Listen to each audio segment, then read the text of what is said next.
Programmers.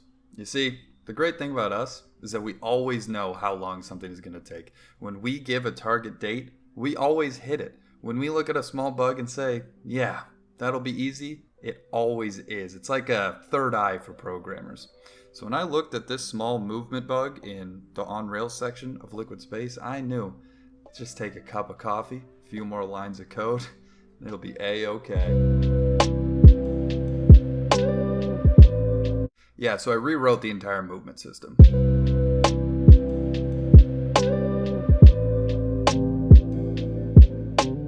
So what exactly is the problem here? You see, in the on-rails sections, sometimes you get this little stutter effect. As you can imagine, I didn't really like this effect, and I thought it was actually related to some other problems I've had with developing on the on-rails sections.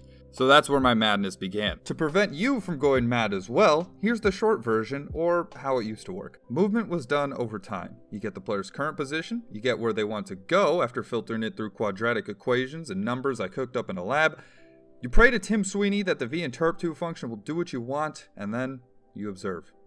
And mostly, it was pretty good. Sometimes vinterp2 would say, I've no need for your rail system, you will go where I say, and thus stutter. Basically, it was overcomplicated. So how's it work now? Well, to understand it, we do have to take a step back and understand how the system works as a whole. Everything is done in relation to the rail that the ship moves along. There's a pivot point on the rail that holds the rotation and location at any point in the level. Using the pivot point's location and rotation, you can move the player with respect to the rail. This makes calculations far easier and ensures the player stays within the bounds of the rail. When the player moves the joystick, they're actually only rotating the ship, not moving it. Once the ship is rotated, the amount the ship moves is determined by its rotation. That's why even if you let go of the joystick, the ship will keep moving until it returns to neutral position. Since rotation is not immediate, that is, you don't immediately get the rotation you want when you move the joystick, movement has a natural curve to it. Movement curves are great because that's how things move in real life.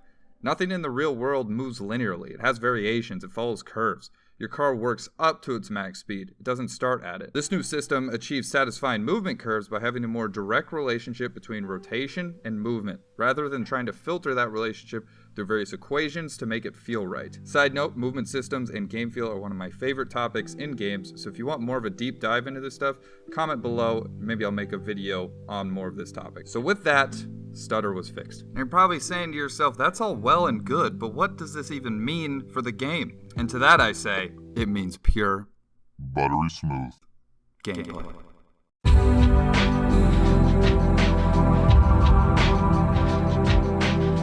Everything feels more responsive. It feels smoother. It really feels like you're piloting a ship more so than before. I'd say this just feels more natural. The other great benefit too is that my drifting system has returned to the way it worked in an older version of the game, a version that I actually really wanted to revert my drifting system back to. Now, instead of having a movement curve on the drifting, it's actually linear movement, giving the player a chance to just snap into a direction at the cost of not having control of that movement. It's even got this cool snapback effect so that it almost feels like you're skiing. Boosting and braking is...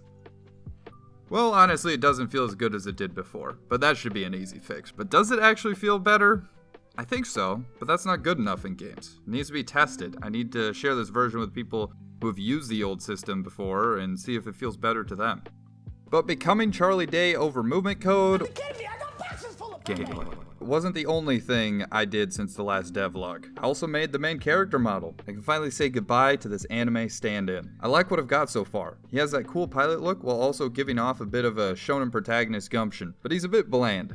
I think I've got a great template, but may need to add more details to make him really stand out. And thanks to the new model, he now stars in his own cutscene. I did an intro sequence for Baba's domain, in a scene where the main character wakes up in Vina's dimension where Baba mistakenly teleported him. So what's next? Well, the story is now the focus. I need to add images to story sequences and start fleshing it out a bit. However, I'm at a crossroads. How do I want to tell this story? Do I create the large universe I've been envisioning, or do I leave things more vague for a tighter gameplay experience? Is there a way to tell a more open-ended experience that relies on the player to interpret the details? Whatever the answer is, I'm sure it'll come to me quickly and in a timely manner. And before you say, Ben, that's what you said about the movement system, you have to remember, programmers always learn from their mistakes.